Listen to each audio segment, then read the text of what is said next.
குறைந்த விலை நிறைந்த தரம் தங்கள் தேவைகள் அனைத்தும் ஒரே இடத்தில் Jayachandran. Maldives in Madras, VGP Marine Kingdom, India's first largest walk-through tunnel aquarium, ECR in Jambakkam. MCR Pure Cotton Club, formals and casual shirts. Embalming அப்படின்றது என்னன்னா, நம்ம ஒருத்தவங்க இறந்துட்டாங்கன்னா அந்த டெட்டான பாடியை ப்ரிசர்வ் பண்ணுறது. ஸோ பேசிக் ஐடியா என்னன்னா, டெட் பாடின்றது டீகம்போஸ் ஆகும், கெட்டு போகுது. அப்படி ஆரம்பிக்கும் போது என்ன ஆகும்னா, ஒரு துர்நாற்ற வீச ஆரம்பிக்கும். அதே மாதிரி நம்ம ஸ்கின்லாம் வந்துட்டு சுருங்க ஆரம்பிக்கும், ஒரு மாதிரி கெட்டு போன மாதிரி சேஞ்சஸ் வரும். இதெல்லாம் ஆகாமல் பார்த்துக்கிற ஒரு ப்ராசஸ் தான் எம்பால்மிங். ஸோ எம்பால்மிங் என்ன பண்ணுவாங்க அப்படின்னா, நம்ம உடம்புல இருக்கிற ரத்தத்தை எல்லாத்தையும் எடுத்துருவாங்க, நம்ம உடம்புல இருக்கிற நீர் எல்லாத்தையும் எடுத்துருவாங்க. எல்லாத்தையும் எடுத்துட்டு எம்பால்மிங்னு சொல்லிட்டு ஒரு ஃப்ளூயிட் அதை வந்து உள்ளே செலுத்துவோம். அப்படி செலுத்துறதுனால உள்ள இருக்கிற அந்த பாடி எல்லாம் ப்ரிசர்வ்டாக இருக்கும், கெட்டு போகும். வந்து நிறைய டைப் ஆஃப் எம்பால்மிங். ஜென்ரலாக எம்பால்மிங் பண்ணும்போது நம்ம 1 வாரம் to 2 வாரம் பாடியை ப்ரிசர்வ் பண்ண முடியும். 1 வாரங்க அப்புறம் திருப்பியும் நம்ம ப்ரிசர்வ் பண்ண வேண்டிய தேவை ஏதாவது இருந்ததுன்னா திருப்பியும் வந்து ரீஎம்பால்மிங் மாதிரி அந்த ப்ராசஸை திருப்பி பண்ணுவாங்க. அம்மாக்கும் சரி, அதே மாதிரி நம்ம ஐயா கலைஞர் அவர்களுக்கும் சரி உங்களுக்கு தெரியும். இவங்க எல்லாருக்குமே வந்து எம்பால்மிங் பண்ணி தான் வந்து பாடியில் மண் மாதிரி வைக்க முடியும். இப்போ இருக்கிற ஜென்ரேஷனில் 75+ வாழ்கிறாங்கன்னா அவங்க தெய்வம் மாதிரி. இப்போ இருக்கிற ஜென்ரேஷன் நம்மள சொல்கிறேன். ஸோ அவர் ஒரு 80 years கிட்ட வந்துட்டு அவர் இறக்குறாருன்றது வந்துட்டு ஒரு நல்ல நேச்சுரல் டெத்தாக தான் நம்ம ஆல்ரெடி ஹார்ட் மாத்திரை சாப்பிட்டுட்டு இருப்பார். அப்படி சாப்பிட்டுட்டு இருக்காருன்னும் போது கரெக்டாக சாப்பிட்டுட்டு இருந்தாருன்னா இந்த மாதிரி ஹார்ட் அட்டாக்கே வரக்கூடாது. ஸோ இங்கே என்ன தவறு நடந்திருக்கலாம்னா, மேபி ஒரு 1 வாரம் 2 வாரம் ஒரு மாத்திரை கரெக்டாக போடாமல் இருந்திருக்கும். ஸோ கண்டிப்பாக வந்துட்டு நம்ம ராஜேஷ் அவர்கள் வந்து இறந்தது வந்து ரொம்ப துரதிருஷ்டமான சம்பவம் தான். பட் ஆனால் வந்து ஒரு நேச்சுரல் டெத்தாக தான் நான் பார்க்குறேன். ஓகேங்களா? ஏன்னா வந்து ஏஜ் ஒரு க்ரைட்டீரியா இருக்குது. கிட்டத்தட்ட வந்துட்டு 80 years கிட்ட நெருங்குது அவருக்கு. அப்படின்னும் போது ஒரு நேச்சுரல் காசாக தான் நான் பார்க்குறேன்னு தவிர ஆச்சரியமாக ஐயோ அப்படின்ட்டு இல்லை. பட் ஆனால் ரெஸ்ட் இன் பீஸ் நல்ல ஒரு நடிகர், அதில் அந்த டவுட்டே கிடையாது. நீங்கள் கேட்ட கேள்விக்கு வரும்போது எம்பால்மிங் அப்படின்னு ஒரு வார்த்தை சொல்கிறீங்க. எம்பால்மிங் அப்படின்றது என்னென்னா, நம்ம ஒருத்தவங்க இறந்துட்டாங்கன்னா அந்த டெட்டான பாடியை ப்ரிசர்வ் பண்ணுறது. ஓகேங்களா? ப்ரிசர்வ் பண்ணுறதுக்கு பல காரணங்கள் இருக்குது. சில நேரத்தில் வந்து பார்த்திங்கன்னா வந்து ஒரு சில டிஸ்டன்ட் ரிலேட்டிவ் ரொம்ப தூரத்துலேருந்து வருவாங்க. ஸோ 2-3 நாளுக்கு அப்புறம் நம்ம வந்து ஒரு ஃபியூனரல் வைக்கலாம் அப்படின்ற மாதிரி. சில நேரத்தில் வந்து போஸ்ட்மார்ட்டம் பர்பஸஸ்க்காக வந்துட்டு, ஒரு சில நாட்களில் வந்து பார்த்திங்கன்னா வந்து பாடியை வந்து டீகம்போஸ் ஆகாமல் பார்த்துக்கணும். அதை வந்து அப்படியே ஒரு சில ரொம்ப பெரிய மகான்கள்லாம் அதை ஒரு ஒரு பொருள் காட்சி மாதிரி வைக்கிறாங்க அப்படின்ற மாதிரி இருந்ததுன்னா, இப்போ பல கூட்டங்கள் வருது, 1 வாரம் 2 வாரம் ஆகும் அப்படின்னும். ஸோ பேசிக் ஐடியா என்னென்னா, டெட் பாடின்றது டீகம்போஸ் ஆகும். ஓகேங்களா? அதாவது ஏன்னா நம்ம இறந்த உடனே உள்ள ரத்தம் இருக்குது, உள்ளே வந்து சதைகள் இருக்குது, உள்ளே வந்து தண்ணி இருக்குது, நீர் இருக்குது, இதெல்லாம் இருக்குன்னும் போது கிருமிகள் ஈஸியாக தாக்கும். கிருமிகள் தாக்கின உடனே டீகம்போசிஷன் ஆரம்பிக்கும். டீகம்போசிஷன்ன்றதுனால கெட்டு போகிறது. அப்படி ஆரம்பிக்கும் போது என்ன ஆகும்னா, ஒரு துர்நாற்றம் வீச ஆரம்பிக்கும். அதே மாதிரி நம்ம ஸ்கின்லாம் வந்துட்டு சுருங்க ஆரம்பிக்கும், ஒரு மாதிரி கெட்டு போன மாதிரி சேஞ்சஸ் வரும்.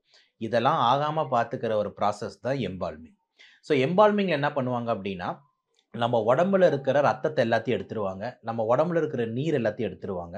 எல்லாத்தையும் எடுத்துட்டு எம்பால்மிங்னு சொல்லிட்டு ஒரு ஃப்ளூயிட் இருக்குது, சலைன் மாதிரி இருக்கும், அதை வந்து உள்ளே செலுத்துவாங்க. அப்படி செலுத்துறதுனால உள்ளே இருக்கிற அந்த பாடி எல்லாமே ப்ரிசர்வ்டாக இருக்கும், கெட்டு போகாது. இதான் வந்து மெயின் கான்செப்ட் ஆஃப் எம்பால்மிங். மெயினாக அதை பண்ணுறது வந்துட்டு மெயினாக ரீசன் நான் சொல்லிட்டேன், ஒரு டெட் பாடியை ப்ரிசர்வ் பண்ணுறது. ஏன்னா சில நேரத்தில் வந்துட்டு டிஸ்டன்ட் ரிலேட்டிவோட வராங்கன்னா அந்த டைம் அப்போது இன்னொரு இம்பார்ட்டன்ட் விஷயம்னா, ஒரு இதில் இறந்துட்டாரு, வெளியூருக்கு நம்ம போகிறோம், ஒரு டூருக்கு, துபாய்க்கோ எங்கேயோ போகிறோம், அங்கே இறந்துட்டோம், அங்கேருந்து அந்த பாடியை வந்து நம்ம இங்கே அனுப்புகிறோம் அப்படின்னும் போது உடனே அனுப்ப முடியாது.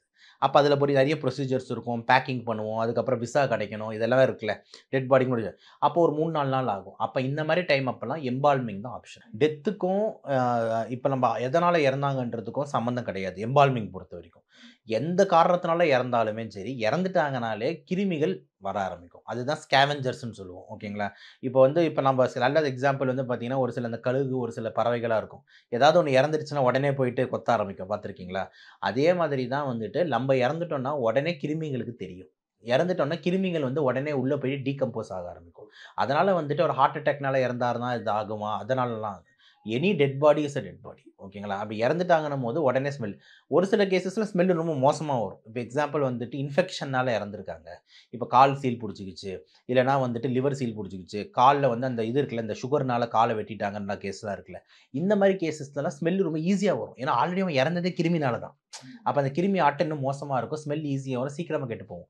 ஆனால் any dead body is subject to நம்மளுக்கு வந்து டீகம்போசிஷன் நடக்கும். அதனால் அதை ப்ரிவென்ட் பண்ணுறதுக்கு எம்பால்மிங். இது வந்து நம்மளுக்கு வந்து நிறைய டைப் ஆஃப் எம்பால்மிங் இருக்குது. ஆர்டீரியல் எம்பால்மிங்னு ஒன்று இருக்குது, அதே மாதிரி சர்ஃபேஸ் எம்பால்மிங்னு சொல்லிட்டு ஒன்று இருக்குது. அதே மாதிரி வந்து பார்த்திங்கன்னா வந்துட்டு இது ஆர்கன் எம்பால்மிங்னு இருக்குது. ஸோ இந்த மாதிரி நிறைய டைப்ஸ் இருக்குது. ஆர்டீரியல் எம்பால்மிங் தான் ரொம்ப காமனாக பண்ணுறது. அதாவது என்னென்னா ரத்த குழாயில் இருக்கிற ரத்தத்தில் எடுத்துகிட்டு எம்பால்மிங் ஃப்ளூயிட் அனுப்புறது. சர்ஃபேஸ்னால் மெயினாக அந்த பாடியோட அவுட்டர் சர்ஃபேஸ் மட்டும் நல்லா மெயின்டைன் ஆனால் போதும் அப்படின்னும் போது நம்மளுக்கு ஸ்கின்லலாம் வந்து எம்பால்மிங் பண்ணுவாங்க. அதே மாதிரி ஆர்கன்ஸ் எம்பால்மிங் போது உள்ளே இருக்கிற உறுப்புகள் எல்லாம் வந்துட்டு கரெக்டாக பார்த்துக்கிறது நிறைய டைப்ஸ் வந்து இருக்குது. ஜென்ரலாக எம்பால்மிங் பண்ணும்போது நம்ம 1 வாரம் to 2 வாரம் பாடியை ப்ரிசர்வ் பண்ண முடியும். 1 வாரங்க அப்புறம் திருப்பியும் நம்ம ப்ரிசர்வ் பண்ண வேண்டிய தேவை ஏதாவது இருந்ததுன்னா திருப்பியும் வந்து ரீஎம்பால்மிங் மாதிரி அந்த ப்ராசஸை திருப்பியும் பண்ணுவாங்க. ஆனால் ஒரு 2 வீக்ஸ் மேலே அதை நம்ம அதை சேம் இதில் மெயின்டைன் பண்ணுறது கஷ்டம். அப்போ வந்து இந்த போஸ்ட்மார்ட்டமில் வந்து கோல்டு பாக்ஸ்னு ஒன்று இருக்கும். அந்த படத்துலலாம் காமிப்பாங்க தெரியுங்களா, இந்த போஸ்ட்மார்ட்டம் பாடியை ப்ரிசர்வ் பண்ணி வைக்கணும் போது ஒரு சில் அறையை திறக்கும் போது பாடி வரும்ல, அந்த மாதிரி ஒரு இடத்துல வச்சுருவாங்க. ஓகேங்களா, பொது காட்சியில் வைக்க முடியாது. இப்போ வந்து நம்ம ஒரு ஐஸ் பாக்ஸில் பொது காட்சியில் வைக்கிறோன்னும் போது எம்பால்மிங் பண்ணிவிட்டு ஒரு 2-3 நாள் நம்மளுக்கு வந்து நீட்டாக இருக்கும். நம்ம ரொம்ப நாள் ப்ரிசர்வ் பண்ணோம்னா அந்த மாதிரி கோல்டு அறையில் பாக்ஸில் வந்து வைக்கிற மாதிரி. அப்போ அந்த க்ரௌடுன்னும் போது நம்ம உடனே இன்றைக்கே எடுக்க முடியாது. ஸோ கண்டிப்பாக ஒரு நாள் ஃபுல்லாக வந்துட்டு ஒரு பொது வெளியில் வந்து வச்சுருந்தாங்க. அம்மாக்கும் சரி, அதே மாதிரி நம்ம ஐயா கலைஞர் அவர்களுக்கும் சரி, உங்களுக்கு தெரியும். அப்படின்ட்டு இருக்கும்போது இவங்க எல்லாருக்குமே வந்து எம்பால்மிங் பண்ணி தான் வந்து பாடி நம்ம அந்த மாதிரி வைக்க முடியும். ஸோ அதில் மாற்று கருத்து இல்லை. இப்போ இவர் வந்து பாத்தீங்கன்னா நிறைய ஆக்டர்ஸுக்கு வந்து ஹெல்த் டிப்ஸை இவர் தான் கொடுப்பாரு அப்படின்ற மாதிரி விஷயங்கள்லாம் சொன்னாங்க. நிறைய புக்ஸ் எழுதியிருக்காரு, ஹெல்த்தை பத்தி நிறைய விஷயங்கள் பேசுவார். ஆனா அவருமே 75 வயசுல ஹார்ட் அட்டாக் வருதுன்றது இல்லை, அதனால தான் ஒரு 80 வயசுல போயிருக்காருன்றேன். ஓகேங்களா, இவ்வளோ கான்ஷியஸாக இருந்ததுனால தான். இல்லைனா வந்துட்டு முன்னாடியே கூட எதாவது நடந்திருக்கலாம். ஓகேங்களா, நிறைய நடிகை இப்போ எக்ஸாம்பிள் மயில்சாமி சார்லாம் 50, மாரிமுத்து சார் அவங்களாம் அந்த 50s ரேஞ்சிலேயே இறப்ப தவறுறாங்க. இவர் அதை தாண்டி ப்ளஸ் ஒரு போனஸ் 20 வருஷம் இருந்திருக்காருல்ல. ஸோ நான் வந்து அதுக்கு காரணம் வந்து அவரோட இவ்வளோ கரெக்டான ஹெல்த் கான்ஷியஸ்னஸ் தான். ஏன்னா நீங்களே கரெக்டாக சொல்கிற மாதிரி அவர் வந்து நிறைய பேருக்கு செலிபிரிட்டிஸ்க்கெலாம் இன்டர்வியூ எடுப்பார், நிறைய டாக்டர்ஸ் இன்டர்வியூ எடுப்பார், ஹெல்த் எப்படி மெயின்டைன் பண்ணணும், இயற்கை சார்ந்த மருத்துவம் இதை பற்றிலாம் நிறைய அவர் பேசி உடல் பயிற்சி இது எல்லாமே பண்ணியிருக்காரு. அதெல்லாம் பண்ணுறதுனால தான் வந்துட்டு இவ்வளோ இயர்ஸ் வந்து இருக்குது. அதே மாதிரி ஒரு நியூஸ் பேப்பர்லேயும் இதுக்கு முன்னாடி ஒரு சேனல் இருக்கும்போது அவங்க சொன்ன இன்ஃபர்மேஷன் தான். அவருக்கு ஆல்ரெடி சிஏபிஜி வேறு பண்ணியிருக்காங்க, பைபாஸ் சர்ஜரி அவருக்கு ஆல்ரெடி நடந்திருக்குன்ற மாதிரி சொல்லியிருந்தாங்க. அப்போ ஆல்ரெடி பைபாஸ்லாம் ஒருத்தர் நடந்திருக்குன்னா ஆல்ரெடி அவரோட ஹார்ட்டுக்குள்ள வந்து பெரிய அட்டாக் முன்னாடி வந்திருக்கு. அதனால தான் பைபாஸ் பண்ணுறாங்க. அதுக்கப்புறமும் வந்து ஒரு 5-6 வருஷங்களுக்கு அப்புறம் ஒரு ரீஅட்டாக் வர்றதுன்றது ஆச்சரியத்தை ஒன்றும் கொடுக்கல. ஓகேங்களா, ஸோ நான் ஃபஸ்ட்டு சொல்கிற பாயிண்ட்டை நான் திருப்பி என்ன சொல்கிறேன்னா, ஏஜ் ஒரு முக்கியமான ஃபேக்டர். ஏஜ் வந்து இப்போ இருக்கிற ஜென்ரேஷனில் 75+ வாழ்கிறாங்கன்னா அவங்க தெய்வம் மாதிரி. ஓகேங்களா, ஸோ இப்போ இருக்கிற ஜென்ரேஷன் 75+ வாழ்றதே ரொம்ப கஷ்டம். நான் இப்போ இருக்கிற ஜென்ரேஷன் நம்மள சொல்கிறேன். இப்போ நம்மளாம் 75க்கு மேலே இருக்கும் அப்படின்றதாலே நல்ல விஷயம். ஓகேங்களா, ஸோ அவர் ஒரு 80 இயர்ஸ் கிட்ட வந்துட்டு அவர் இறக்குறாருன்றது வந்துட்டு ஒரு நல்ல நேச்சுரல் டெத்தாக தான் நான் பார்க்குறேன். இது மன அழுத்தம் காரணமாக கூட இருக்கலான்ற மாதிரி சொல்கிறாங்க சார். 3 E சார் வந்து எனி டைம் ஹார்ட் அட்டாக்கை ட்ரிகர் பண்ணுற ரெடியாக இருக்கும். அந்த 3 Eல ஃபஸ்ட்டு E எமோஷன் தான். ஓகேங்களா, ஸோ எமோஷன்ன்றது ஸ்ட்ரெஸ்ஸுன்றது மன அழுத்தன்றது வேறு கிடையாது. சில பேருக்கு வந்து ஸ்ட்ரெஸ்ஸுன்றது ஸ்லோ பாய்சன் மாதிரி, ஒரே டைமில் வர்றது ஃபாஸ்ட் பாய்சன் மாதிரி. இப்போ எக்ஸாம்பிள் வந்துட்டு டெய்லி நம்ம வேலை செய்கிற இடத்துல ஒரு ஸ்ட்ரெஸ்ஸு, ஃபேமிலியில் பிரச்சனையில் ஒரு ஸ்ட்ரெஸ்ஸு, இதெல்லாம் ஸ்லோ பாய்சன் மாதிரி. இதே வந்து பார்த்தீங்கன்னா ஒரே டைமில் வந்துட்டு ஒரு பெரிய ஸ்ட்ரெஸ், இப்போ எக்ஸாம்பிள் உங்களோட வீடை ஃபுல்லாக கொள்ளடிச்சிட்டு போயிட்டாங்க, இல்லைனா அவங்க க்ளோஸாக இருந்தவங்க ஒருத்தவங்களை வந்து இறந்துட்டாங்க, கொலை பண்ணிட்டு, இது சம்திங் இதெல்லாம் பெரிய ஸ்ட்ரெஸ். ஸோ இதெல்லாம் ஒரு பெரிய எமோஷன்ஸ் வந்து ட்ரிகர் பண்ணுது. ரெண்டாவது எக்ஸசைஸ். ஓகேங்களா, எஸ்பெஷலி இந்த ஐசோமெட்ரிக் எக்ஸசைசஸ், திடீர்னு வெயிட் லிஃப்டிங்கு, திடீர்னு வந்துட்டு இந்த மூட்டையை தூக்குறன்னும் போது அதெல்லாம் வந்து அந்த ஹெவி எக்ஸசைஸ் திடீர்னு வந்து ட்ரிகர் பண்ணலாம் இந்த மாதிரி ஆன்ஜினல் ஹார்ட் அட்டாக்ஸ் பெயின். மூணாவது பிஞ்ச் ஈட்டிங், ஈ ஃபார் ஈட்டிங்னு சொல்லுவாங்க. ஓவர் ஈட்டிங் திடீர்னு ஒரு பாயிண்ட் ஆஃப் டைமில் எனி டைமில் ட்ரிகர் பண்ணலாம். இது எல்லாமே கார்டியாக் பெயின்ஸை ட்ரிகர் பண்ணும். ஸோ கண்டிப்பாக ஸ்ட்ரெஸ் ஒரு ஃபேக்டரானால் அதில் டவுட்டே கிடையாது. அதுவும் வந்து இப்போ இருக்கிற ஜென்ரேஷனுக்கு ஃபியூச்சரில் ஹார்ட் அட்டாக் வரதுக்கு முக்கியமான காரணம் ஸ்ட்ரெஸ் அமையன்றதுல மாற்று கருத்தே இல்லை.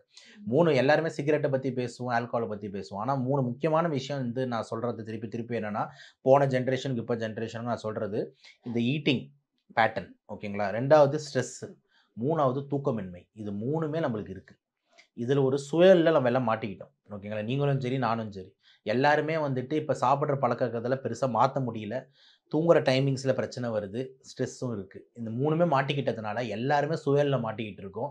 நம்ம எல்லாருக்குமே பிரச்சனை வர்றதுக்கு வாய்ப்பு இருக்குது. இப்போ அவருக்கு வந்து காலையில் பார்த்தீங்கன்னா மூச்சு திணறல் ஏற்பட்டிருக்கு சார். ஹாஸ்பிட்டல் போகிற வழியில் இறந்து போயிருக்காரு.